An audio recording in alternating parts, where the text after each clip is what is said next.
We have been programmed to believe that you come to this planet, you have your life, and then you die, and then you have a possibility of going to heaven. I want to offer a different suggestion, just a suggestion, that you were born into heaven. This is heaven. This is where you come to create. This is where you come to experience. This is where you take away with you with your life after it's over all the memories and experiences of this planet. When you are in your spiritual self, that creative end doesn't work as much anymore. And the significance is, this is heaven. And yet you will look around and you would say, Bruce, how in the world can you even think that this earth is heaven? Look what's going on. And I'm going to tell you this. There's a science that says that somebody else is manipulating your creation. And I want you to understand how you got manipulated, because when you take your power back, when you take your individual power back, we will turn this place back into the heaven that was given to us by God in the first place. So this is what it's all about. Today I want to talk about one that I think is really exciting. It's called the honeymoon effect. The science of creating heaven on earth. It's kind of interesting because people that knew me 20 years ago or earlier actually were in shock that I wrote a book on relationships. They looked at me as Mr. Pathology of Relations. And so when this book came out, I'm sure a lot of heads turned. They got, the same Bruce Lipton? And the answer is yes, because this is an exciting understanding of the application of the biology of belief. And what is the honeymoon effect? So I ask you all to go back to a time in your life. Go back to a time where you fell head over heels in love with somebody. Now, it didn't have to last for long. It could have been a week, could have been a month. If you were lucky, a few months of the honeymoon effect. You say, what is the honeymoon effect? Well, let me ask you to go back into a time you fell head over heels in love with somebody, and let's ask 3 questions. The 3 questions are this. When you were in that state of love, were you healthy? And it turns out almost everybody, when they go back to the time, realized they were exuberantly healthy when they were in love. I also ask the second question. I say, when you were in love in that big honeymoon kind of thing, did you have energy? Yes, you know you made love for days without stopping for food or sleep. But more importantly, let's ask this question. When you were in the throes of love, was life so beautiful you couldn't wait for the next day to get up and have more? And why was that important? Because here's what it was. You created heaven on earth. And why is this important? This was not an accident. This was not a coincidence. This was not chance. This was actually what you created. And it's interesting because when we talk about it, and the honeymoon is like the big South Sea island picture, living on the beach and all that, and this is what love starts out like. But almost inevitably for everybody, it changes over time into something else. And the significance about this is simple. You created the honeymoon effect, and you unconsciously lost it. My significance of being out here is to tell you, A, how you created it, why you created it, and the most important thing is, how come you lost it? And why is that important? Because there's a science behind it. There's a science, and the significance is profound for this reason.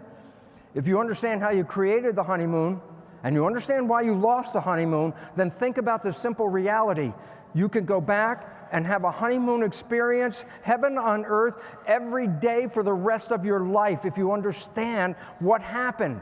And this is what my whole emphasis is all about. And in the process, it's real interesting for me because I'm going to suggest a cosmic joke that could blow the whole world out. And it goes like this. We have been programmed to believe that you come to this planet, you have your life, and then you die, and then you have a possibility of going to heaven. I want to offer a different suggestion, just a suggestion, that you were born into heaven. This is heaven. This is where you come to create. This is where you come to experience. This is where you take away with you with your life after it's over all the memories and experiences of this planet. When you are in your spiritual self, that creative end doesn't work as much anymore. And the significance is, this is heaven. And yet you will look around and you would say, Bruce, how in the world can you even think that this earth is heaven? Look what's going on. And I'm going to tell you this. There's a science that says that somebody else is manipulating your creation. And I want you to understand how you got manipulated, because when you take your power back, when you take your individual power back, we will turn this place back into the heaven that was given to us by God in the first place. So this is what it's all about.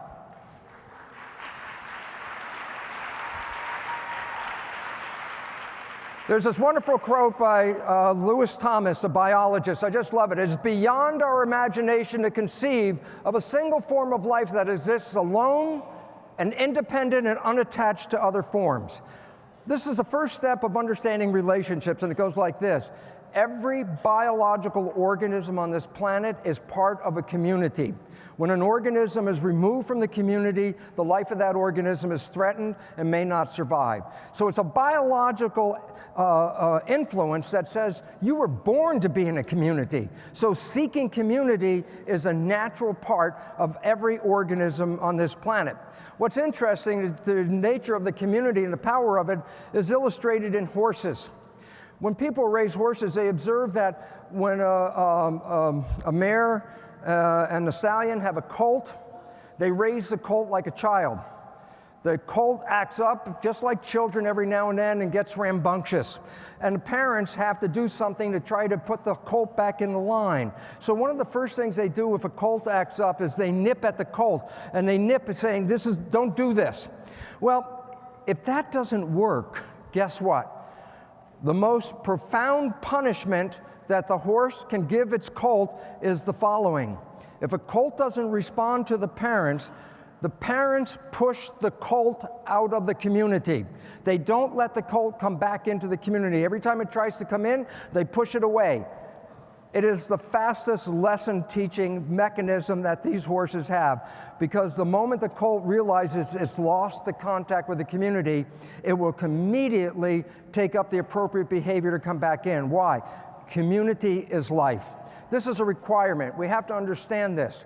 And I'm going to say to you, look, I know you look for love. I know you try and find love. I know you do find love, and I know that sometimes you lose love. And no matter how much you lose it, you still want to come back for more love.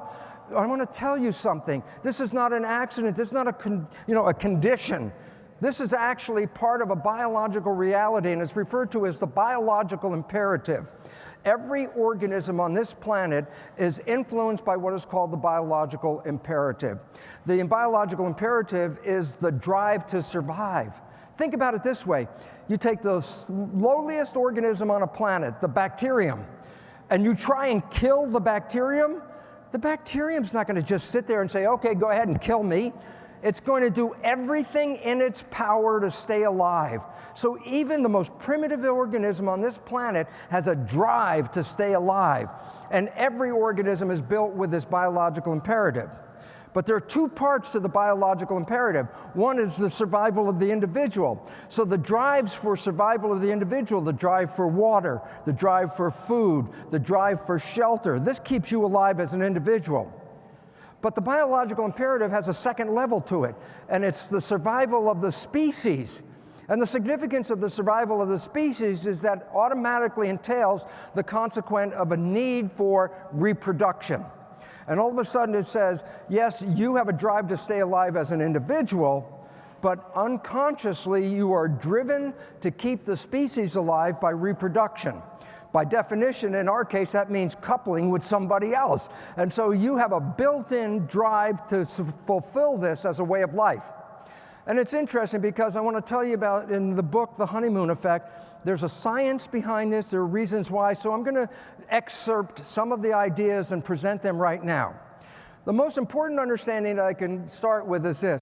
Energy is equal to life. Simple point. No energy, no life.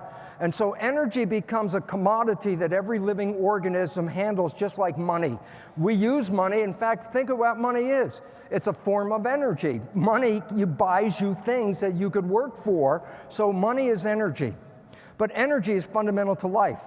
So when you look at it this way, if you have no energy, you have no life, and that the better life you have is how much energy that you accumulate in your system.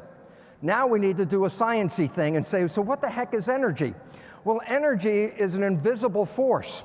It's a force that motivates you. It's a force that allows you to live. It drives your biology. And I say, what does energy look like? And I say, well, that's the issue. Energy's invisible. You can't see it. But I say, well, how do we know what energy is? And I say, you drop a rock into a pond, and when the rock hits the water, the energy from the falling rock goes into the water, and the force of the energy shapes as ripples.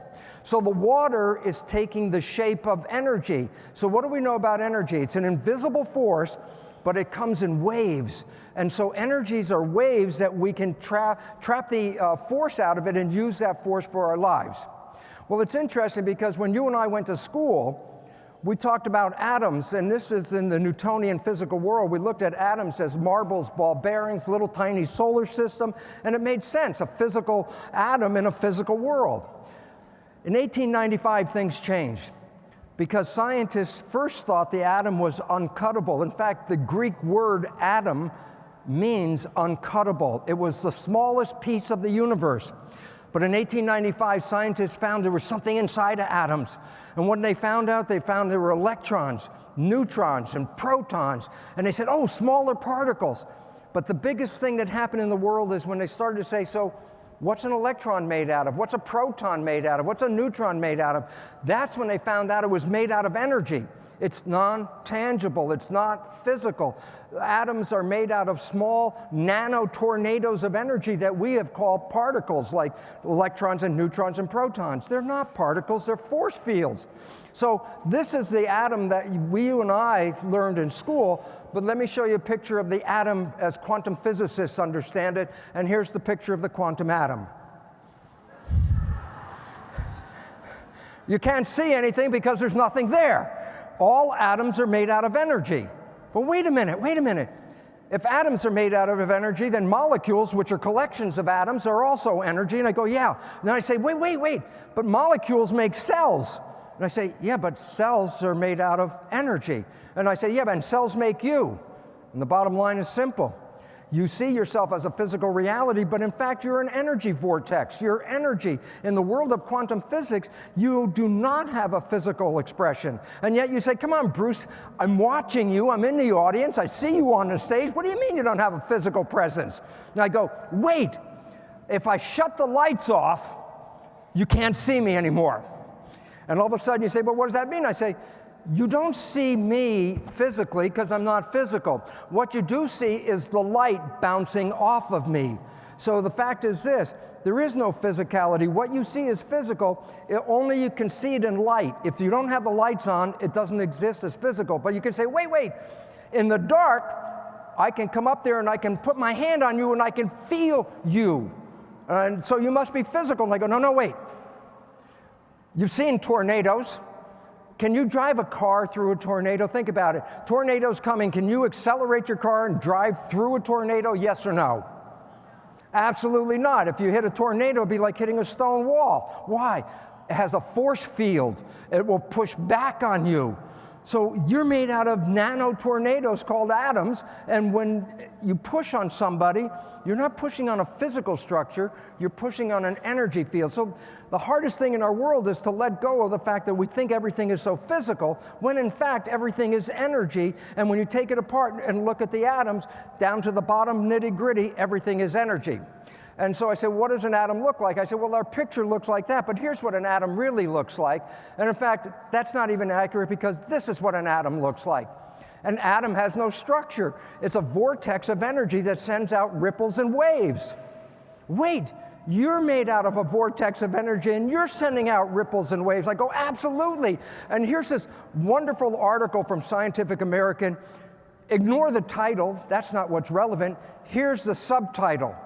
The subtitle, every atom or molecule emits and absorbs light of characteristic wavelengths.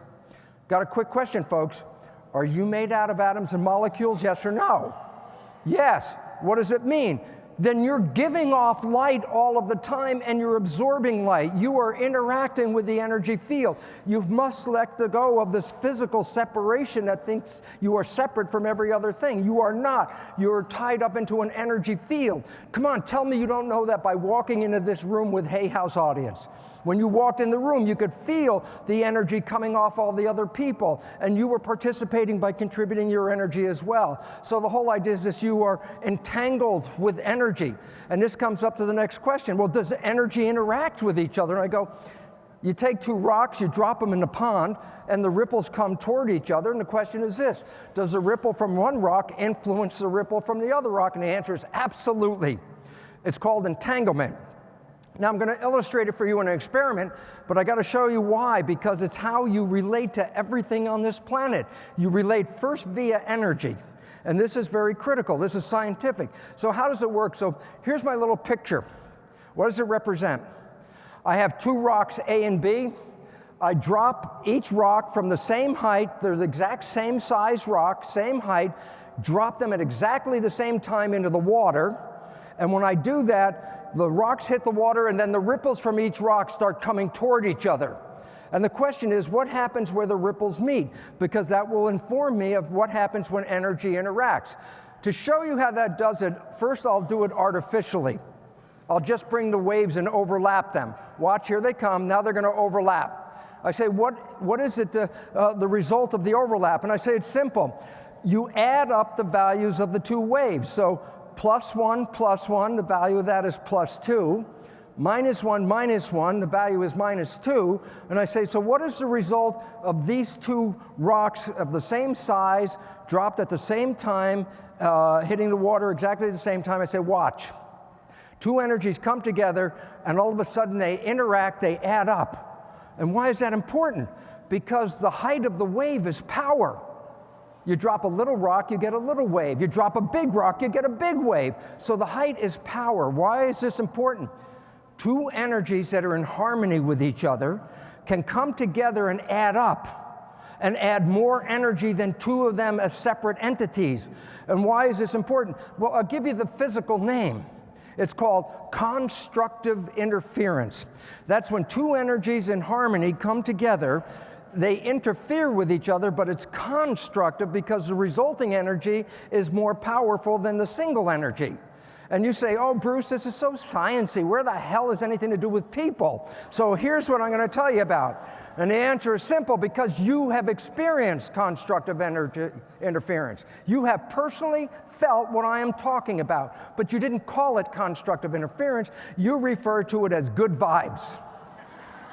What are good vibes? You felt good vibes. I can tell you what it was. You were in some place, there were other people with the same harmonic energy as you, and when you met them, their energy, your energy came together, and you were elevated because of the two energies giving you more power. And this is the nature of community. As individuals come together, the power is raised in everybody in the community. In contrast, this looks like the same experiment, but it's slightly different. I'll tell you what the difference is. Same two rocks, same size, same height above the water, but this time I drop one rock before I drop the other rock. And you say, well, what's the significance? I go, the waves are not in phase. One ripple is going up, the other ripple is going down. When the one going down goes up, the other one is going down. They're out of phase. I say, well, what's the result of two out of phase energies coming together? I say, well, I can show you like we did last time, overlap. This time you can see this, the waves come together, you still add them up. This time, +1, -1, the net result is 0. +1, -1, net result is 0. So watch this. Two out of phase energies coming together. You can see they're out of phase. Watch what happens. Boom, flat, no energy at all. What's the relevance about that? It's an interference, but it's not constructive interference, it's destructive interference. I say, well, what does that mean? I say, okay, you experienced it as well. It's called bad vibes. And what are bad vibes? Bad vibes are you're in some place and you feel vulnerable. You lose your energy. You feel weak. Something is wrong, and you can feel it in your body. And what is it telling you? You're losing energy. And I say, why is that important? Well, if energy is life and you lose energy, you're losing your life. And this is the communication that tells an organism whether they're in the right place or the wrong place. Be it a bacterium or a human, it doesn't make any difference. You read the energy of every place you are and everyone you meet. And this becomes very critical because when you're looking for relationships, you want a relationship in any form that advances and empowers your energy, not one that takes away your energy. It's also important because of this. Energy is the primary communication of every living organism on this planet. Every organism, from a bacterium to a human, uses energy as the primary means of communication. A lion and a gazelle, do they have to meet each other? No. The gazelle doesn't have to go up to the lion and go, excuse me, are you my friend? It doesn't have to do that. The gazelle from far away can feel the energy and say, oh my God, bad vibes. And bad vibes says, get the hell out of here. And so the whole idea about it is this. All organisms use energy to identify if they're in the right place or the wrong place. Are they with the right people or they're with the wrong people? Humans, unfortunately, we went beyond our capacity because what did we do? What did we learn as children? Don't go by your feelings. Listen to what the person has to say. I say, wow, biggest mistake you've ever made in your entire life. Because words can cover up truth and feelings. And our whole idea is this: vibration is always true. The words could be false. If you would read the vibration of an individual and trust your ability to read your heart vibration, you will know exactly if you're with a person you should be with or not. If you listen to the words, you're going to buy the Brooklyn Bridge, and they're going to give you flowery, wonderful words of how great they are, and they're going to rip you off. That's why every organism except humans, the primary means of communication is vibration. We have that ability, but we fail to use it. And we must use it because if you're looking for a relationship, you're really looking for the positive vibes. Just to show you what it looks like in real life, on an oscilloscope, it looks kind of strange here, but you'll see it. There's blue and red waves, two waves like from the rocks. And the black wave is the added up value. I said add up the value of the waves. So the black wave is the composite. Now watch what happens when the waves pass through each other. Constructive. Now watch, the waves are out of phase. No energy. Destructive interference. Now watch, the waves come back in power again. That's constructive, higher energy. Then they go back out. Destructive interference. So this is how the waves work. They interact with each other in this way. So you have to understand, why is it important to go by your feelings when you meet somebody? And the answer is this: it is the first absolute truth about who that individual is. If that individual is in harmony with you, you will feel it. And if they're not in harmony with you, you pay attention, you'll also feel it. And this is why nature gave us that opportunity to live that way. I say, well, this is interesting because I can take a look at this and I say, how many of you have ever heard or seen a vocalist reach a certain note and break a crystal goblet or break glass? Anybody's ever seen that, right? Okay, well, how does that work? Why does it work? And the answer is simple. I'll use a tuning fork instead of a voice. A tuning fork has a vibrational frequency. The atoms, remember, all atoms are like spinning tornadoes. They have frequencies. And the significance is, if the tuning fork frequency and the atom's frequencies are in harmony, when I hit the tuning fork, what's going to happen to the goblet? So I show you, we got the vibration of the atoms, the vibration of the tuning fork, and I say, what happens when the vibrations come together? And I say, if they're in harmony with each other, it's called constructive interference. Watch what happens. Constructive interference causes the power of the energies to increase. And you say, well, what does that mean? I say, look, the shape of a goblet has a shape because the atoms are holding themselves together. But what would happen if the atoms start to vibrate too fast? If they vibrate too fast, they can't hold on to each other. The net result is the goblet explodes. It didn't break, it explodes because the atoms are spinning too fast to hold themselves together. That is harmonic resonance, or also known as constructive interference. Now, by now, you're still saying, what does this have to do with me? It's coming. Wait 1 minute. But I'll give this experiment. 5 goblets, 5 different frequencies. Tuning fork has one frequency, frequency X. The goblet's frequency V, W, X, Y, and Z. My question is this: I hit the tuning fork. What's going to happen to the goblets in my picture? Okay? That's enough time. Here's the answer. The answer is this. The goblet that is in harmony or in resonance will explode. The other goblets will not move. And this is very important. Why? Frequencies that are in harmony constructively interfere with each other, but if there are other frequencies in the field and they're not part of that, they don't respond. Now, finally, I say, well, why is this important? Because you've heard of electroencephalograph. They put wires on your head and they read your brain activity. I go, yeah. And that's because the electrical activity of the brain is conducted through the skin. But then I go, wait, there's a new technology. Not electroencephalograph, it's called magnetoencephalograph. Instead of reading the electrical current, it reads the magnetic field. I say, why is that important? Because in this picture, it's an old picture of a new technology. Note that the probe is not touching the person's head. It's off of their head. When you say, well, why is that important? Because you can read brain activity outside of your head. The significance is very important. Your thoughts are not contained in your head. Your thoughts are broadcast out into the field. I can read them out here with a probe. And you say, well, why is that relevant? I go, well, then your head, by definition, is more like a tuning fork. Your thoughts are a tuning fork. And I say, but why is that relevant? I go, okay, let's look at a tuning fork and 4 goblets. I have 4 different goblets here. The one on the left is the couple arguing with each other. The second one here is a woman looking off thinking, oh my God, how did I always end up with these idiots?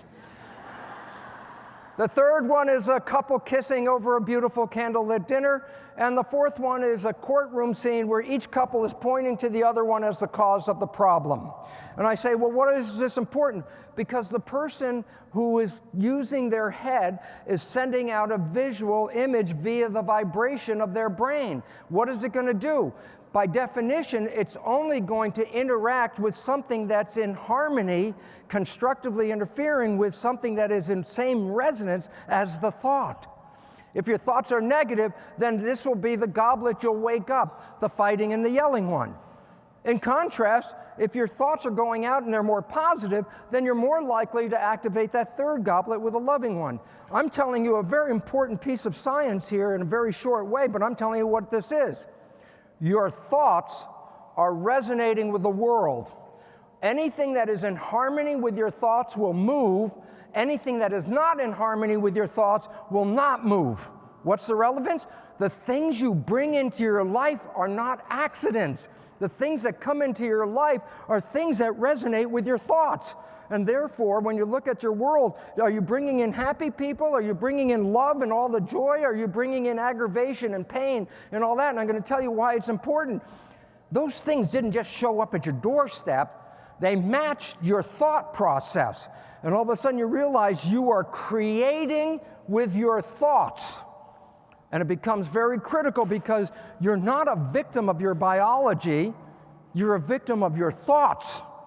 And now all of a sudden I say, but what about those thoughts? So I said, well, let's come back to those in a little bit, because I want to take one more step, because we're talking about the vibration of love and the vibration of community and of coupling.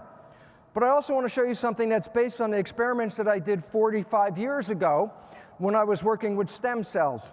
What are stem cells?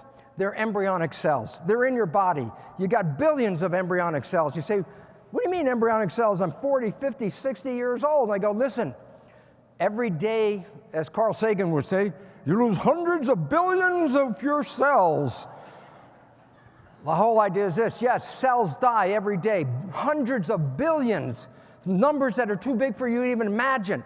They die every day from attrition and old age and damage, and you still are here, so you've got to have an obvious point. If I'm losing hundreds of billions of cells every day, then obviously something is replacing hundreds of billions of cells every day. And I go, yes, they're called stem cells. Everybody in this room has got stem cells because you're in this room. You have no stem cells, you're dead. So if you're here and you're breathing, then you've got stem cells. And I say, well, what's neat about this experiment, what I did 45 years ago? And I said this: I select one embryonic cell, put it in a petri dish all by itself. So like at the top, every 10 or 12 hours the cells divide. First one cell, 2, 4, 8, 16, 32. after a week, I've got 50,000 cells in the petri dish. But here's the most important point about the cells. They're all genetically identical. They came from the same single parent cell. So I have 50,000 genetically identical cells. That's not the experiment. This is the experiment. I take the cells out of this petri dish and put them into different petri dishes, but I change the environment for the cells. You say, what's the environment for a cell? I say, well, cells are like fish. They have to live in an aquarium. That's why when you cut yourself open, all the fluids leak out. So your cells are bathed in a fluid. I call it culture medium. And I say, well, what am I doing? Here's what I'm doing. I'm taking an embryonic cell and putting it into another petri dish where they change the chemistry of the environment a little bit. So I take some cells out of the dish, put it in environment A, the cells form muscle. I go, okay, wait.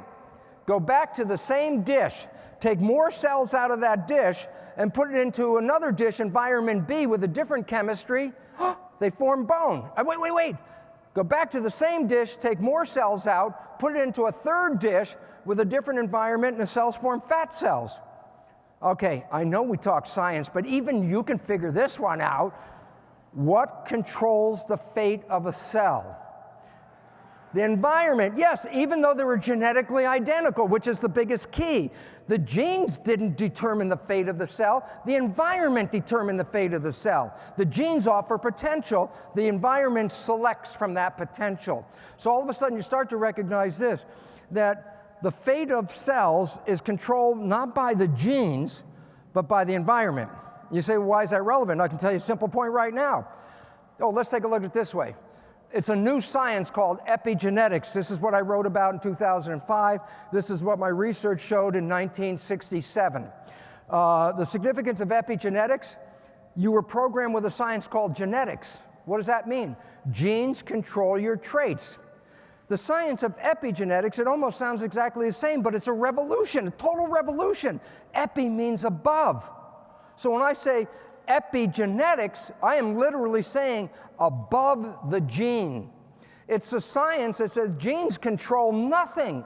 This is a little thing you mislearned somewhere along the way, that genes are controlling your life. Genes have no self-actualization. Genes don't turn on, genes don't turn off, genes don't control anything. But genes are controlled by something above the genes, epigenetics. Epigenetics is the environment. So I take a dish of cells, simple point. Listen, I take a dish of cells and put them in an environment that's not that great, less than optimal. What happens to my cells when I put them in a petri dish where the environment's not any good? What do you think happens to the cells? Okay, I'll tell you. The cells get sick, and the cells begin to die. And if I could have a cell physician show up at the house, which is unlikely, but I could bring one up, I would say to that physician, take a look at my cells, and the physician would look in there and go, Bruce, your cells are sick. And I say, I know, that's why I called you. And he says, we should give them some medicine.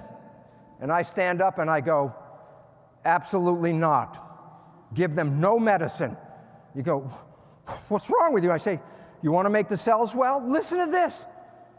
Just take the petri dish from the bad environment, move it back into the good environment, and the cells will instantaneously get well. What's the point? The expression of a cell is a complement to the environment. So look at our illnesses: cancer, heart disease, diabetes, Alzheimer's. Any of these diseases, we were all attributing to genes. It turns out these diseases are almost all primarily environmentally controlled. Why is that relevant? You're the one that controls the environment. So all of a sudden, you have absolute power over your genes when you understand the environment you are creating for your cells is determining their fate. The genes do not control you. You control the genes. You are a master, except you've been misinformed. And all of a sudden, you have a belief that, oh, the genes are going to give me cancer. And I go, well, that's an environmental thought. I can create cancer just by the belief of having a cancer, and I can remove a cancer by changing a belief. And it's so critical.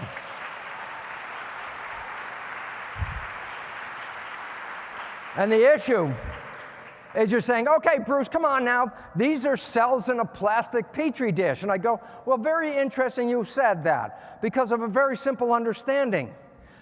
When you look at yourself, you see a single individual looking back in the mirror at you. I look at me and say, oh yeah, the single human by the name of Bruce looking back. And I go, big mistake of perception. Why? Here's the truth. You are not a single entity.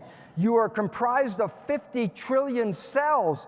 The cells are the living entity. You, by absolute definition, are a community of cells, with the cells being the individual elements of life. So all of a sudden, when you look at your human body, it's not a single thing, it's a giant community of cells. So here's the joke. You are skin-covered petri dishes. You've got 50 trillion cells under here. Why is it relevant? Whether it's a plastic dish or a skin dish, move it to a bad environment, the cells will get sick. Move it back into a good environment, the cells will get well. So all of a sudden, your cells in your body are exactly responding to the same thing as cells in a plastic petri dish is. You do not need that pharmaceutical industry which is ripping you off and killing you.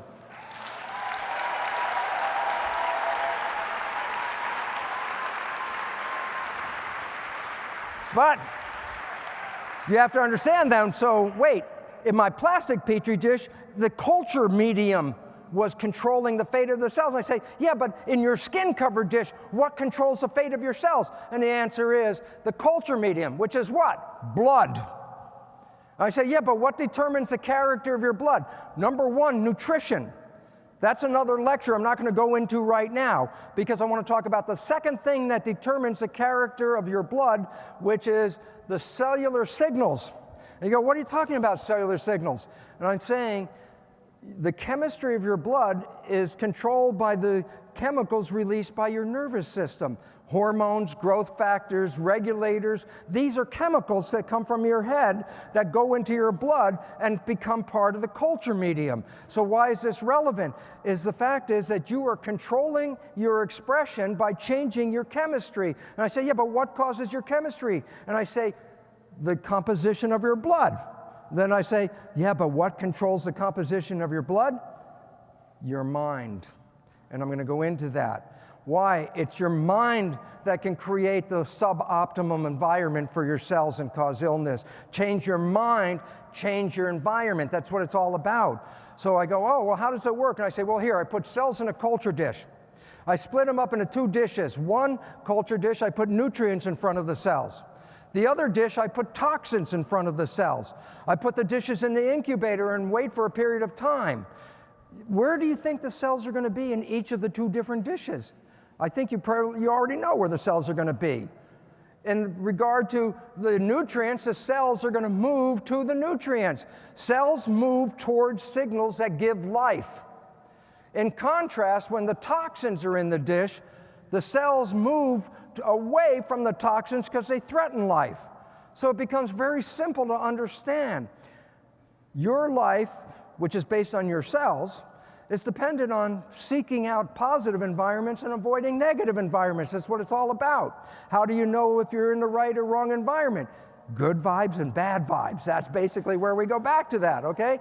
So it's important to recognize we talk about adaptive reactions to the environment in which you live.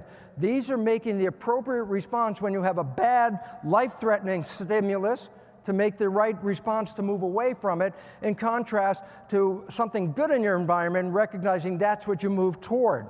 So I go, wow, cells move toward things that give them life, and they move away from things that threaten life. And there's a third response. It's the zero, the neutral response. I refer to this as elevator music. And the reason why is you go in the elevator and they're playing the music, and you're not going to dance, and you're not going to die. It's just background. So it says this, point, organisms, and we'll go down to the level of cell, but a human is a community of cells. Organisms, in response to a positive signal, go to it because it enhances life and growth, and in negative signals, they move away from it because it threatens life. And a third response is no response. If something out there doesn't really influence you, it's just background, okay? And I say then the signals from the environment cause motion. Motion, cells move in response to the signals. I go, humans do the same thing, but we have 50 trillion cells, so it's not so digital one way or the other way. I got 50 trillion cells. What does it mean? We move toward love. Why? I'm going to just, get short to the point. Love is the ultimate nutrient for a living organism. Love exceeds food. If you have love, you can get by without the food. Love is number one. You will always seek it out. And if it's on the other side of a mountain, you either climb the mountain or make a tunnel to go through that because you must find that love. That's part of your life. In contrast, fear is the opposite. Fear says there's something that's threatening you, move away from it, put a wall up, make protection. So humans, like cells, respond to the stimuli in the environment. So I say, yeah, but what do we call that? I said, well, we call it motion, and it's controlled by neuropeptides. Those are the translation of the environmental signals by your brain. Your brain reads the environment and then releases chemicals to tell the cells, move forward or backwards. So in response to the neuropeptides, you have motion, but in humans, we refer to these motions driven by environmental signals as emotions.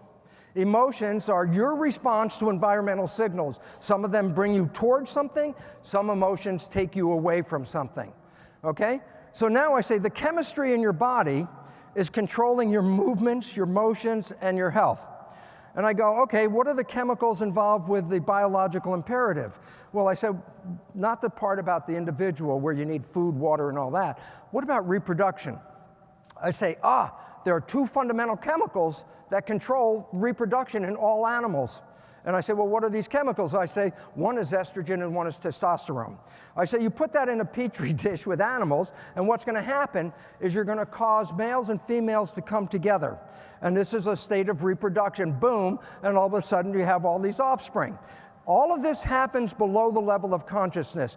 You're driven by estrogen and testosterone, but it's unconscious, so you don't even know it. You're just moving to the chemistry, and your 50 trillion cells are listening to the signals coming from your brain, estrogen and testosterone, to put you into this reproduction mode. But what's interesting about this is it's not specific or personal to you in any way, sense, or ever. So for example, I want to show you the slide. Just be careful of the following slide. If you have kids here in the room, there's nudity and sexual content. So here's a slide. Let's go. Let's see. Here we go. Okay, there it is. Male and female frogs come together, driven totally by the chemistry, no thought process involved. There's not thinking that says, oh, she's a beautiful Ronapippians. No, she's a frog, and she's got estrogen, and I got testosterone, and we do all of it together. It's not personal, so look at it this way. It's a little impersonal. But when we rise to higher levels of organisms, we change the response. And how does it work? So let me give you the insight of how your biology works. It's very simple. There are environmental signals that come from outside the body and environmental signals from inside the body. I said, who reads the signals? The brain reads the signals. It gives you perceptions. But then here comes the next most important part, and this is critical because it's going to tie everything together in a few minutes. It's not directly the brain's perceptions that count. It's the mind's interpretation. What did you interpret from the signal? So the mind interprets a signal and then causes the brain to release chemistry that are in alignment with the mind. Simple point. I love hot Mexican food. I mean, so jalapeno hot that perspiration comes out of my forehead when I eat this food. And yet, I invite a friend over to eat dinner with me. They take a bite of this food and they go, oh my God, how can you eat this? This is like terrible. It's poison. And the whole idea is this. We both have exactly the same perceptions. It's the same pepper creating the same response, but we have different minds.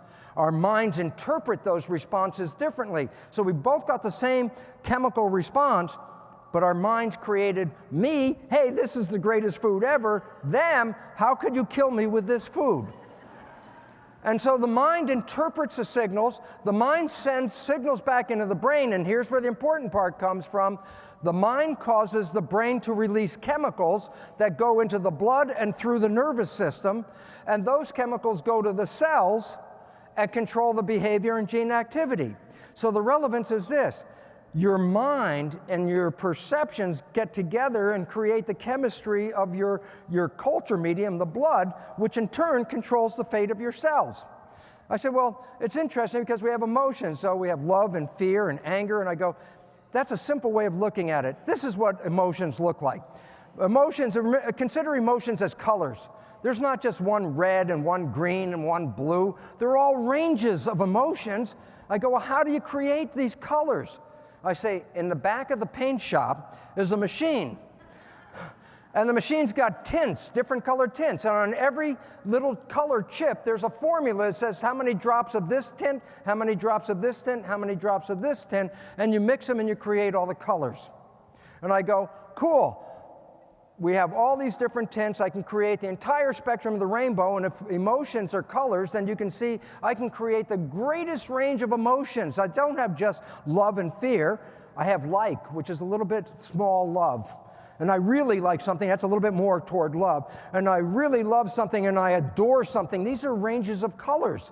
So I say, well, how does you get the colors? I say, the brain is the color mixer. And I say, how does it work? Instead of tints, the brain has neurochemicals, and they're mixed in different variations and different ratios to create different responses. So I say instead of colors, we have cytokines, which are hormones, oxytocin, adrenaline, serotonin, dopamine.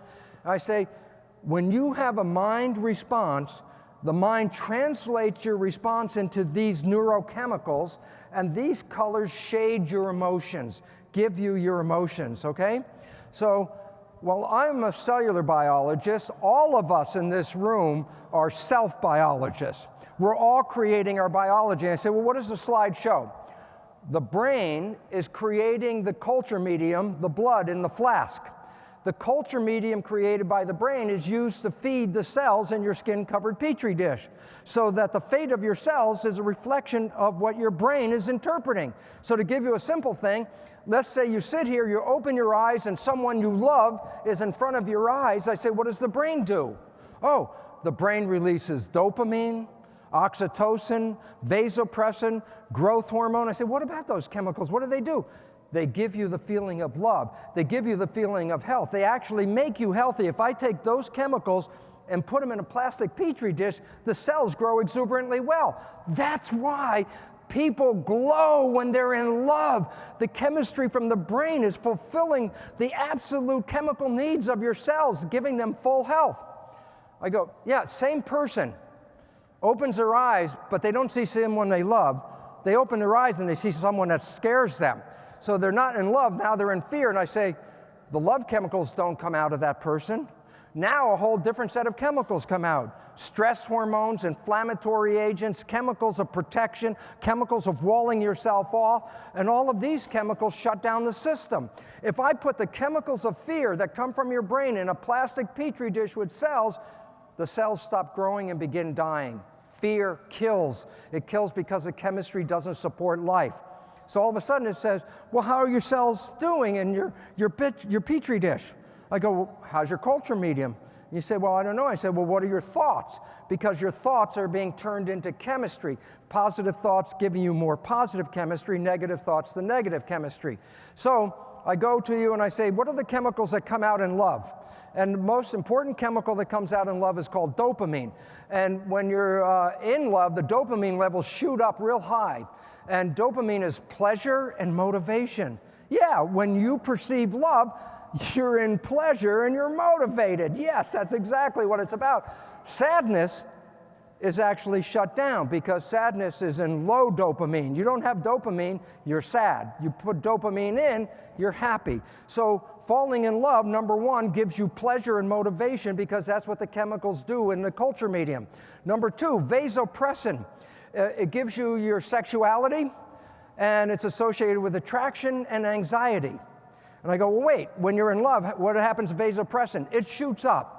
And what does that mean? You become sexual, you become more attractive, the other people become more attractive, and your anxiety levels drop down.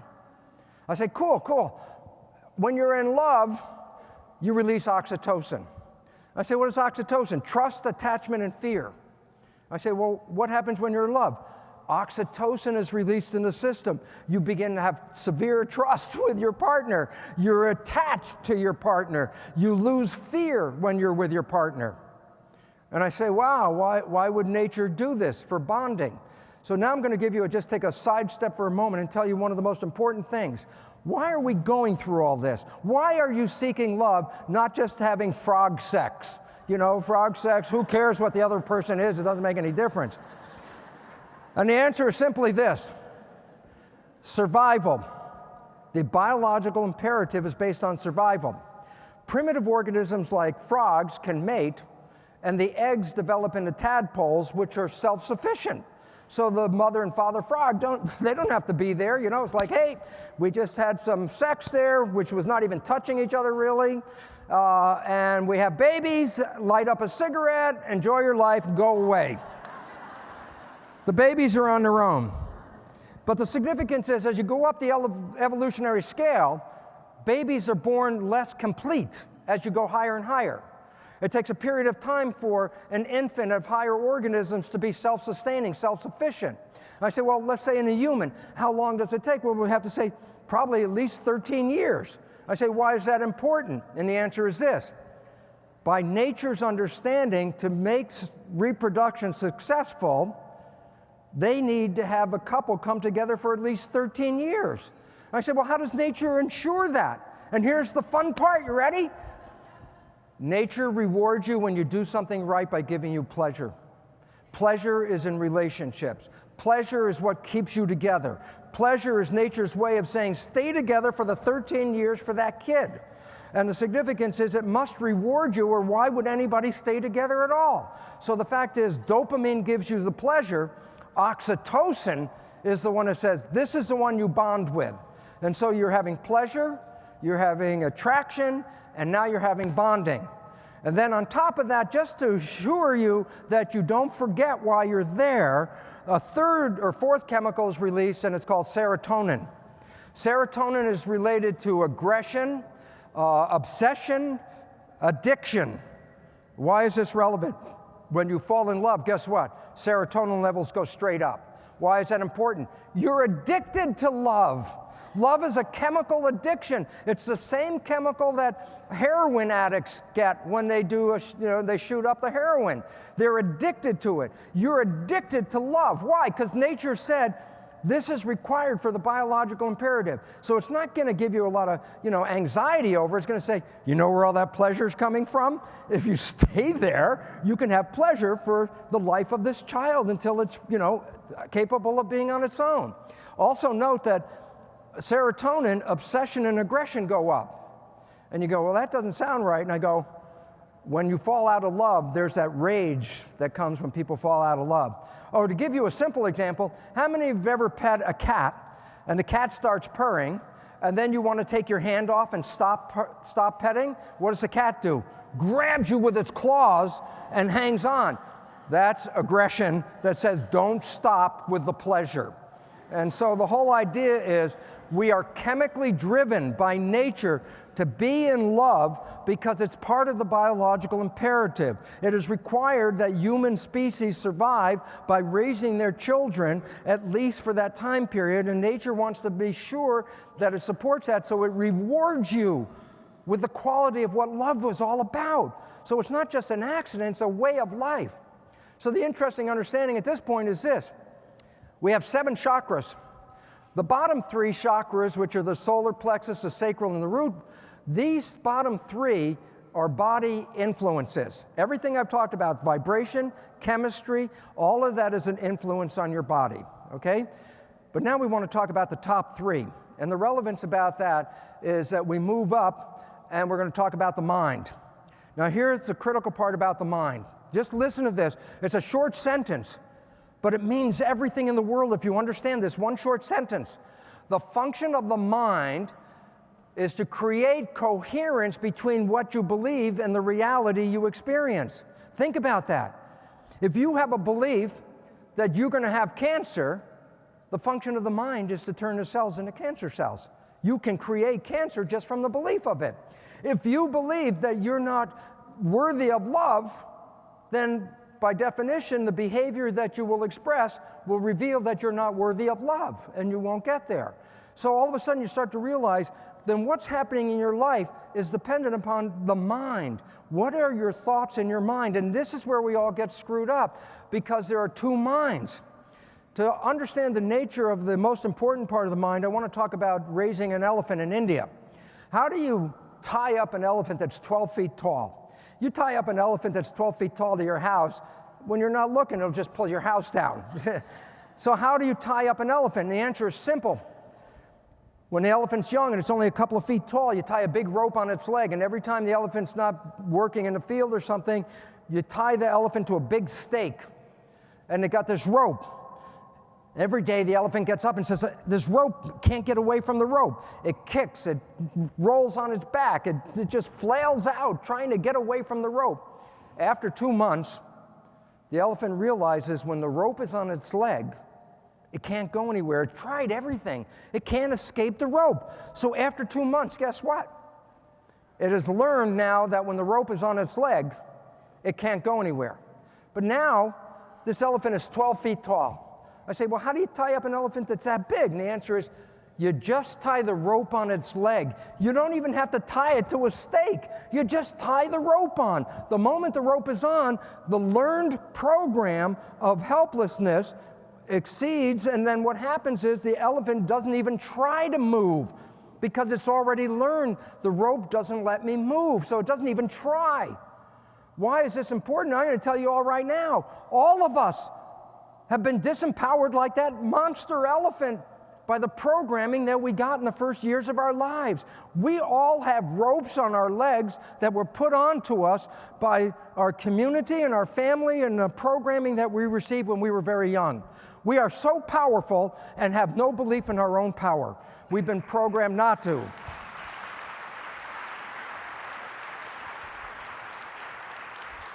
So now, I'm going to explain it, and this, hopefully I'll get this done. 33 minutes, here we go. Two minds, conscious mind, subconscious mind. Most important thing you have to know is this. We have been misled about their connectivity. They are two interdependent minds. They're not the same mind. They work together, but they're separate, and they learn in different ways. If you don't understand that, then your life has been a struggle. When you understand the two minds learn differently and interact differently, then you will begin to have the power to take back control over your minds. So let's start with this. The conscious mind is the latest addition of the brain. It's a lump of tissue in your brain right behind your forehead. That's called the prefrontal cortex, okay? Now the significance is this. This is an add-on. This is a very important part of our evolution. It's interesting because the subconscious, by definition, then represents the rest of the brain. If the conscious is this lobe in the front, the rest of the mass of the brain, 90% of the brain, is subconscious, okay? But now here's the difference. Profound, if you didn't know this, this is the secret to life. The conscious mind is you. It's your identity, your source, your spirit, your uniqueness. You are in the conscious mind. Imagine the conscious mind, that lobe of tissue with a desk, and you sit behind a desk and look out the windows called the eyes. You're sitting there. That's who you are. Number two, the conscious mind is the creative mind. The conscious mind is creative. I ask you, what do you want from your life? Oh, I want to be healthy. I want to have great relationships. I want a great job. I go, where did those answers come from? That's a creative answer, so by definition, it came from the conscious mind. I go, wow, so the conscious mind, guess what? It has your wishes, desires, and aspirations. Everything you want from your life is a creation from the conscious mind. Everything you wish and desire is from the conscious mind. It's also the center of positive thinking, which has got some bad vibes and bad connections, but I'll explain why, okay? In contrast, the subconscious mind doesn't have an entity in it. There's nobody there. And the subconscious mind is a record playback device. Record your life experiences. Anything that repeats, it will remember the repeat so you don't have to learn it every time. It's the most powerful, wonderful thing to have. A lot of people think the subconscious is where all the evil and where all the bad stuff comes from. No. Subconscious is fundamentally the most important thing you have. Why? If you didn't have the subconscious, you wouldn't be able to walk out of this room. You learned how to walk years ago, but once you learned, you don't have to think about it. It's automatic. If you drove your car here, you don't have to think about the details of driving after you've been driving for a while, although you didn't know how to drive when you first started. When you repeat something, you create habits. So the subconscious mind is primarily habitual, meaning it records things and plays them back, okay? It's important to recognize that it has your instincts and your life experiences. Now I'm going to tell you the part that blows you out of the water and where you lost all your power. You can acquire habits in the subconscious mind that you have no personal experience with because you can get it from other people, teachers, your family, your community. They're acquired programs. So for example, a child can become a bigot without even knowing who they're bigoted against.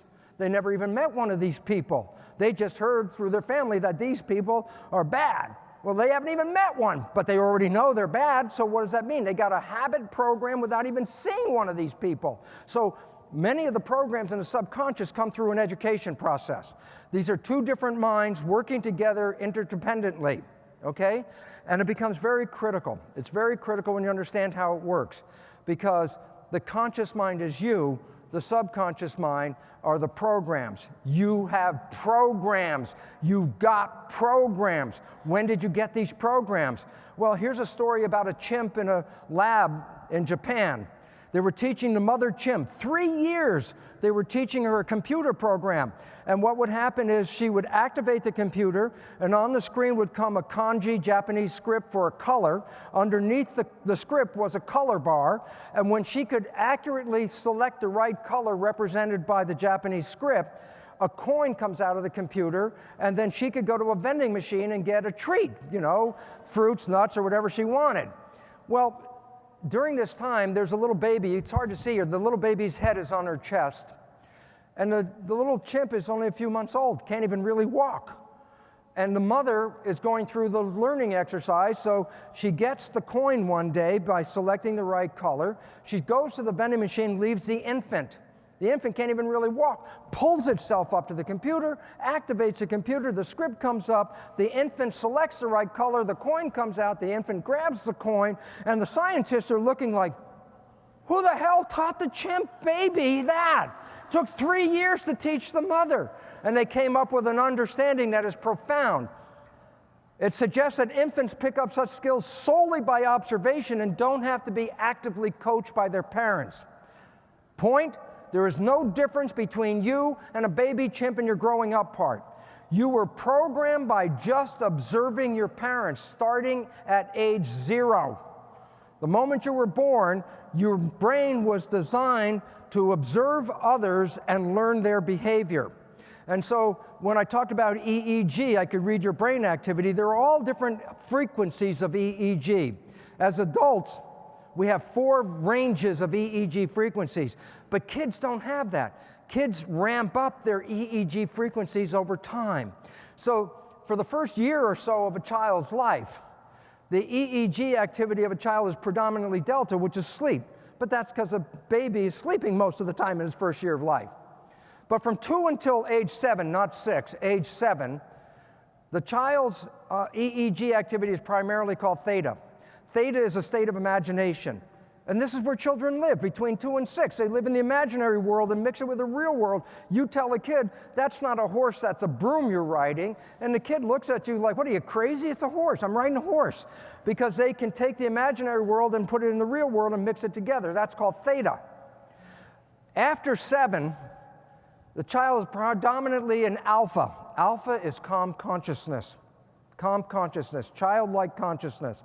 By 12, the child ramps up its EEG to the next higher level, beta, which is schoolroom-focused consciousness.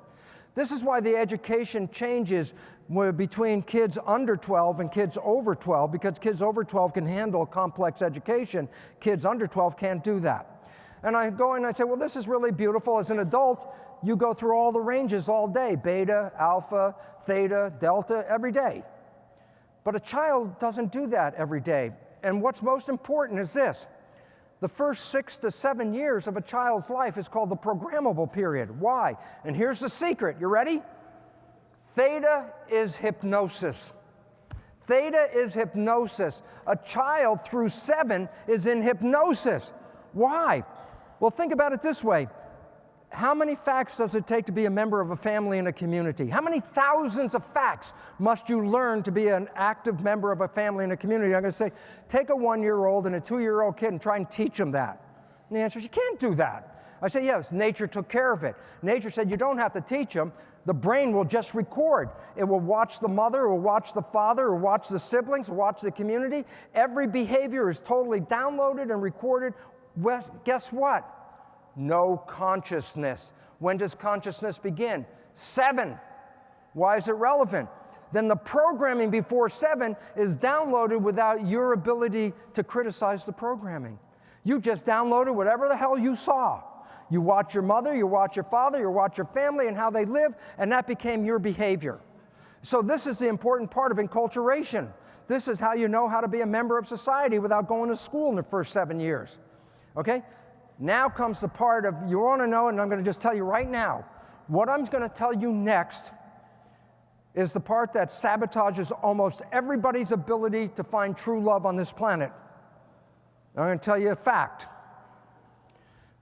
Not only do we learn enculturation in this period, but we also learn who are we as individuals. How do you know who you are as an individual? And the answer is, because other people tell you who you are. You record them word for word. It's hypnosis. I say, why is that relevant? I say, well, how many of us came from families that go, oh my, you're the smartest little kid that ever came here. You're so smart and you're beautiful and you can do everything. There's nothing you can't do. You're going to be a great success and your life is beautiful. Okay, 1 or 2 of you may have raised your hand. The rest of us come from typical families, and let me tell you what a typical family is all about. Parents are coaches. Parents are trying to coach that kid to be a member of the family team. So how does a coach work? Coaches are critical. When an athlete isn't doing well, the coach says, come on, you can do better than that. That's not good enough. You don't deserve this. And a child who's at that level of coaching in an athletic team is not in hypnosis, they're in above alpha. Why is that important? Because when an adult says these things to them, when you're old enough, your consciousness can understand what they're trying to tell you. Oh, you're just not performing up to today's, what you could do better, we know that, and I'm just trying to stick you with a pin to make you perform better. If the kid is under 7 and hears these things, there's no consciousness. They're recording. What are they recording? Not good enough. You don't deserve this. You're not lovable. Who do you think you are? You're a sickly child. Why is this relevant? Think about that. So we all came from this. If you were under 7, you didn't consciously try to understand what your parents said. You recorded that. What's the net result? I'll tell you. And every time I've done belief change programs and workshops, we start off with a question. People make a statement, put their arm out, do muscle tests. And the statement is this: I love myself. 80% or more of the people in every program will not test positive to that statement. And you say, wow. And I go, no, you don't get it. If you don't love yourself, by definition, you cannot be loved by anybody else. Think of the reason.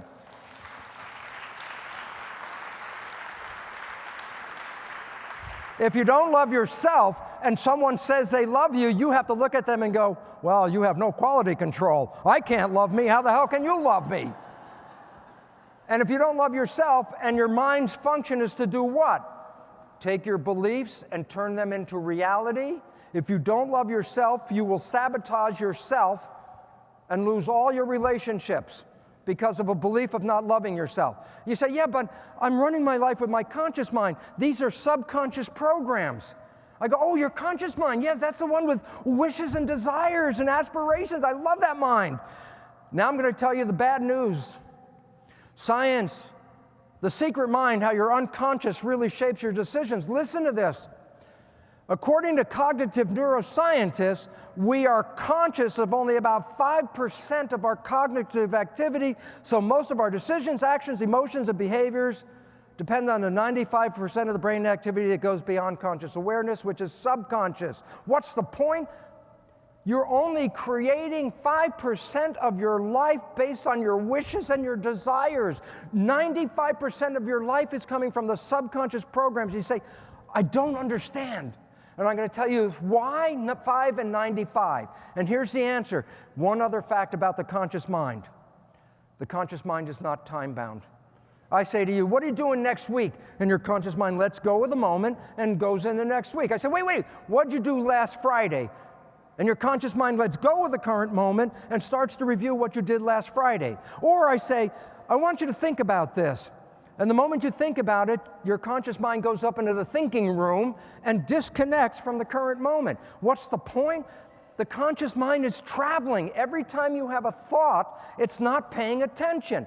How many times or percent of the day are you in thought? 95%. What does that mean? Only 5% of your day is your conscious mind paying attention to this current moment, what's going on right here. That means 95% of the day you're playing subconscious programs. You say, yeah, but these are a lot of the negative, bad programs. I go, absolutely. You say, but I would see it. And I go, no. I say this, go back in your life. You must have had a friend you were very close with at some time. You knew your friend's behavior very, very well. And I say, you also knew your friend's parent. And at some point you saw that your friend has some of the exact same behavior as their parent. You get excited and you want to tell your friend and you go, hey, you know, Bill, you're just like your dad. And you back away from Bill. Bill goes totally ballistic. How can you compare me to my dad? Most people are familiar with this, and I go, it's one of the most profound stories I can tell you for a simple reason. Everybody else can see that Bill behaves like his dad. Who's the one that doesn't see it? Bill. You go, well, how come he doesn't see it? And the answer is this. Because his conscious mind's thinking. And when his conscious mind's when he's thinking and not paying attention, the default is the subconscious mind. The subconscious mind doesn't even have time to it. That's another characteristic. Subconscious mind is always in the present moment. If you could ask your subconscious mind, when did I learn how to walk? It would go, today. It doesn't know past and future. So whatever you learned as a 3-year-old is just as fresh today in the subconscious mind as it was then. And you are operating 95% of the time from the subconscious mind. So the relevance is this. Regular life, 5% wishes, desires, aspirations, positive thinking, 95% invisible, subconscious behavior. So your life is not created by wishes and desires. Your life is created by programming. You have been programmed. And the programming has been, as psychologists will tell you, 70% or more disempowering, limiting, and self-sabotaging. That's your subconscious mind. And it's been passed from generation to generation. Why? Because parents don't even know they're teaching you that stuff. Why? Because the kid doesn't talk to the parents. The kid observes and watches everything the parent does. And so if the parent came with bad behavior, the child will have bad behavior. Yeah, but the parent, where to get its behavior from? Its family and its family. And the significance is things run in families. And when we used to look biologically, anything that ran in family was genetic. And it turns out, with epigenetics, the story is different. What runs in family is behavior. Matter of fact, they looked at the fate of people that got cancer, and they looked at adopted kids adopted into families that have cancer. And what did they find? The adopted child will have the same cancer as the siblings with the same percentage as the siblings, even though the child came from totally different genetics. The cancer didn't come from the genes. It turns out less than 10% of any cancer is related to genes. That cancer comes from lifestyle. Where did lifestyle come from? Parenting. And you didn't see it. You weren't conscious of it. It was downloaded in your mind. You learned the programs without having any awareness of it.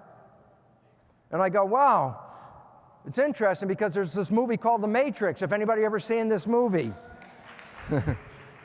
Well, if you go to the movie video store, you'd have to find it in science fiction, but I'm going to tell you a simple truth. This movie is not science fiction. This movie is a documentary. You have been programmed. You have been programmed. We already know that. You didn't know that. We didn't know that for a long time, but now we do. What does the movie The Matrix say? It says, oh, you got two choices here. Neo, take the blue pill and go back into the program and everything will be the same as it was. Or take the red pill and get out of the program. And you say, What would happen if I took the red pill and got out of the program? And I'm going to show you what happens. A wandering mind is an unhappy mind. Well, of course, when your mind is wandering, then you're playing your subconscious negative programs. But here's a little point about it. Mind wandering occurred in all these samples taken during every activity except making love. Here's the point. When you fall in love, the conscious mind stops wandering. Think about it. Why would the conscious mind wander when everything you were looking for is now in front of your face? Why would you send the conscious mind off on a vacation? Everything you wanted is there. So guess what? Guess what? When you fall in love, you and your partner are both operating from 90 to 100% from your conscious mind. I say, why is that relevant? Conscious mind, wishes, desires, and aspirations. When two people are creating their entire lives from their both wishes, desires, and aspirations, that is called the honeymoon. The honeymoon is not an accident. The honeymoon. So basically, everyday life, 5% of your life from wishes and desires. But the moment you fall in love, you're living the honeymoon, it turns around the other way. In the honeymoon, what you end up with is 90% or more from the conscious mind, 10% or less from the subconscious mind. Why is that relevant? You're manifesting your life not from your program, you're manifesting your life from your wishes and desires. So when you go back out into the world, the biggest and most important thing you have to understand is simply this. You created the honeymoon by not being in the program. That's as simple as that. I say, well, why is that relevant? Because you can change the subconscious programming. You can change the programming. I say, well, what would be the relevance of changing the programming? And the answer is simply this. Imagine if you wrote programs in your subconscious mind that matched your wishes and desires and aspirations. What would be the consequence of that? And I'll tell you what it is. It's a honeymoon that lasts every day of your life for as long as you live on this planet. Why? When you're paying attention, you're operating from wishes and desires and aspirations. And when you stop paying attention, you're operating from wishes and desires and aspirations. We were given the gift to be on this planet, to live out a life of a honeymoon, heaven on earth. That's what we were given. That's what the honeymoon was all about.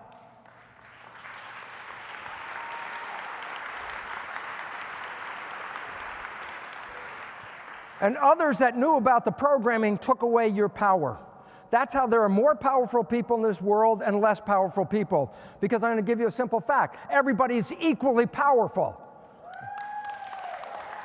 Then you say, wait.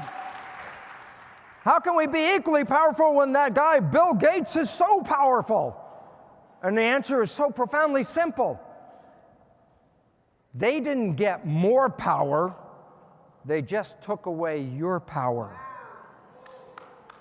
And they did that with programming. And everywhere, unfortunately, if I had to put, this is my personal little irritation, the Jesuits would boast. They boasted for 500 years, give me a child until it's 6 or 7, it will belong to the church for the rest of its life. You didn't get what they really said. Give me a child till it's 6 or 7, and I will control the rest of its life. We've all been programmed with that knowledge, and the Jesuits, that knowledge didn't disappear over 500 years. Those people that program us know it better today and how to do it today than they did then. We've all been systematically disempowered by our programming. And yet you know it because when you touch that love, when you hit that moment of head over heels in love, and there was that period, no matter how short it was, where you were healthy, you were energized, and life was so beautiful, that was not an accident. That is your God-given right to have that every day of your 900 years of life. At least that's what Greg told me.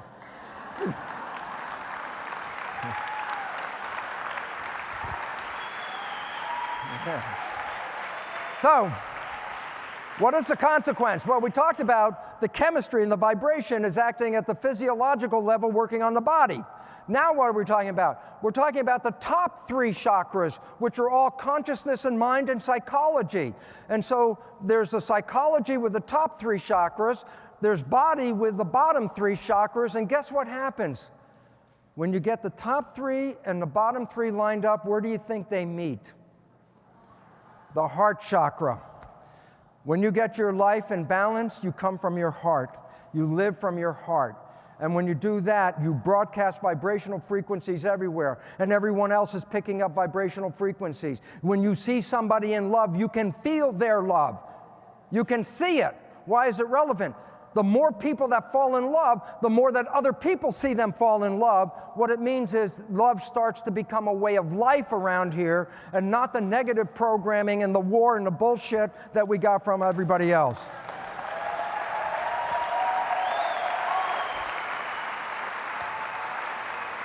But you must remember, it's not your fault. You weren't there for the programming. It was put into you. And when you look back over your life, and I want to put this in because how many times you read books about, oh, you're responsible for your life, and then most people go, I don't want to own responsibility for that. And we let go of it. And the reason why they say that, listen to this, so these words that come out, guilt, victim, shame, blame, these kinds of words keep you from owning your power for a simple reason. You go back over your life and you go, oh my God, was I guilty of that? Oh, I have so much shame for what I did. And then you disregard and ignore it because it's easier not to go there. Let me give you a simple fact of life, and it's very critical for your next step. And it goes like this. The words victim, blame, guilt, shame, among others, only apply, listen, only apply if you understand how things work, and in knowing that knowledge, you do something against it. If you didn't know how something worked, then you cannot be blamed for it. You cannot be guilty of it. You can't have shame. Nobody even told you. But now that you know the new way, from this point on, living the new way is what you want to do. But you must let go of the past. You must let go of everybody's past that didn't know this. I wasn't raised in the Christian religion, but Jesus' apparent last words on the cross is, forgive them, they know not what they do. Well, if nobody explained to anybody how this thing worked, and then we look over the past, I have to say, they didn't know what they did. You didn't know what you did. They didn't know what they did. Then take the past as a learning and let go of all the personal connection with that. It was knowledge. But take that knowledge from today and move forward with the power of who and what you are. I was going to go into this, but before I do this, I want to say, I also said, and here's the problem that we have with trying to change the subconscious mind. The two minds do not learn in the same way. That is why you can educate the hell out of your conscious mind and still have the exact same programs that you got in the subconscious and never left.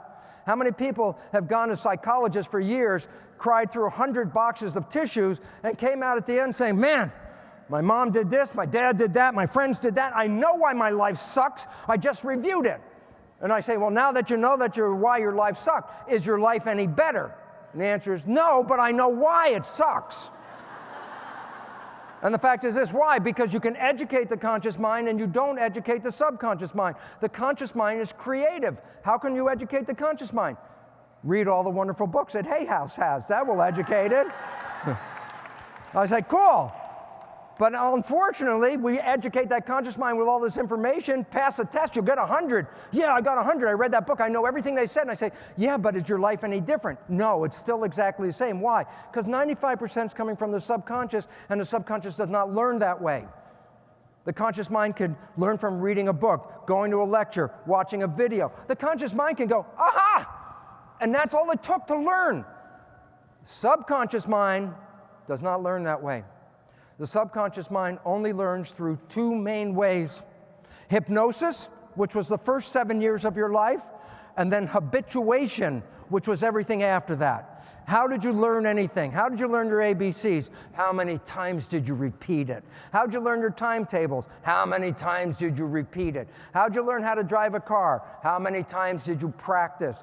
You want to educate the subconscious mind? Then you've got to do a different process than doing the education of the conscious mind. If you don't do that, then your conscious mind becomes so smart and your life looks so stupid because you're not operating from that mind. And remember this, please. When you talk to yourself to improve your life, don't get frustrated. Don't get frustrated that nothing changes. I'll tell you why. Because the first question is this: who the hell are you talking to? Oh, I got such stupid behavior. I hate that behavior. Okay, come on, don't do that behavior again. Don't eat that donut. And all of a sudden I find myself eating a donut again. What the hell am I doing eating a donut? Well, okay, I'll eat it. But the whole idea, why am I eating a donut? I kept telling myself, don't eat the donut. And the answer is so profoundly simple. There is nobody in the subconscious mind. It's a record playback device, like a tape recorder. There's nobody there. You are in the conscious mind. No entity exists in the subconscious mind. So talking to the subconscious mind, expecting it to change, is as valuable as talking to a recorded device and then asking the program to change by talking to the recorded device. It will not do that. But you can change. You can push the record button. You can use self-hypnosis tapes. My first program change was a Hay House, Louise's tape on changing belief. I put that on the earphones at night because every night as you go to bed, you go through theta. And as you go through theta, any earphones on your ears are going to be going into the hypnosis state of your brain. That's why it works. Otherwise, you have to make habits. Habit means you have to do something, not just think about it.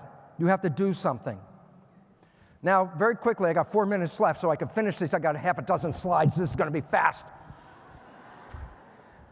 This is a periodic table of elements, 118 elements. All of them form chemistry except for one group. There's a group on the end called the noble gases. All the other atoms in the periodic table create chemistry. The noble gases don't. Why? Because they have something that they can inform us about, something that's so critical, and it works like this. Every atom has an equal number of positive and negative charges, meaning for every electron that's negative, there's a positive proton, so all atoms are neutral. They're all neutral. But the charges are not equally distributed. So my atom illustrated on the board here has an electron on the right side, but there's no balance on the other side. So there's more negative on the right side than on the left side. The point about it is this: all atoms spin. They're like nanotornadoes. But if the charges are not equally distributed, then that means as they spin, they wobble. So here are three atoms.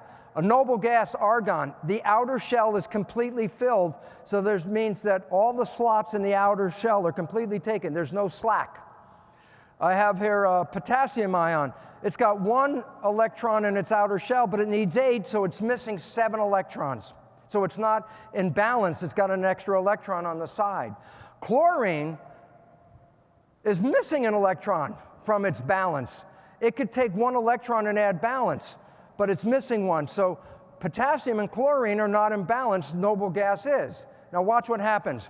They all spin, so watch what happens as they spin. The potassium and the chlorine wobble. Look at the argon. It spins in perfect balance. And when we're watching these, we see these wobbly ones come together, but guess what they do? They create a bond and share the 1 electron. Now they're both spinning in balance, and I go, wow, that's a great relationship, except for the fact it's called codependency. Argon is in self-love, agape love. Why? It spins in perfect balance. Here's the point. Where does the wobble come from? Not being in balance. Where do we as atoms get wobble? Our programming throws us out of balance. If our programming is not fully supportive, we wobble. Why is that important? Because we're always seeking a mate. If you're wobbling, what kind of mate will you seek? Think about it for a fraction of a second. You're going to find somebody who's out of balance, because 2 out of balance ones comes together and they can create balance. You go, oh my God, that's so great. We're balanced finally. And I go, no, you're still in codependency. Why? Because potassium can say, screw you, I'm going out and fooling around. You need me. Oh, don't go and don't, I need you. That's codependency. And I go, yeah, but noble gases spin in perfect balance. They don't make chemistry. And you go, oh, well, geez, they have perfect balance, but they don't create relationships. And I go, that's what I thought until I understood something. That noble gases can be hit by a photon of light. And when they get hit by a photon of light, they become enlightened noble gases. They're not only are they imbalanced, but they're enlightened. And I go, why is that relevant? And the answer is this: because when a noble gas gets enlightened, it will seek another noble gas to make a partnership. That other partnership, they come together.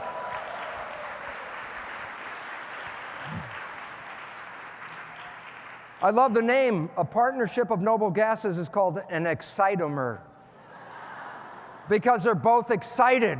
And what happens when two noble gases come together because one of them got hit by a photon of light? They give off laser light. That's where lasers come from, noble gases. And why is that relevant? And the answer is simply this: if we become balanced and we rewrite those programs in the subconscious mind, when we become balanced and start to spin that way, and then we become excited, then we find other people who are in balance and we start to spin with them, and we make relationships and we give off laser light and light up this world. The light we're looking for that this planet needs is us. We just are out of balance.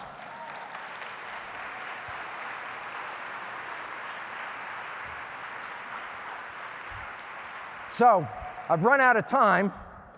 These are excerpts out of the book. I wish I could have stayed here longer because it's a checklist. Oh, checklist. Oh, can't show it to you now. Forget it. Okay.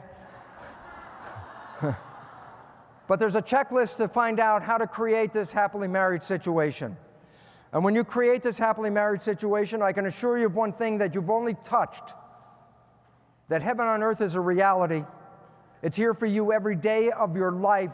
Every day you can wake up in the juicy love and share it and spread it, because the light you're going to give off is going to ignite others.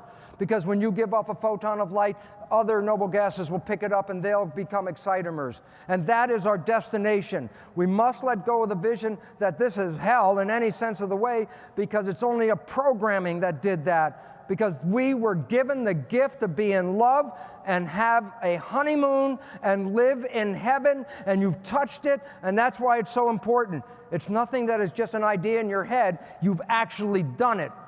Now you can make it a way of life, and that's what we need, because we're looking to bring back the light to this planet, and you are it. Thank you very much. Thank you. Thank you very much. Thank you. Thank you very much. Thank you. All right. Hey, house, you all right? Thank you.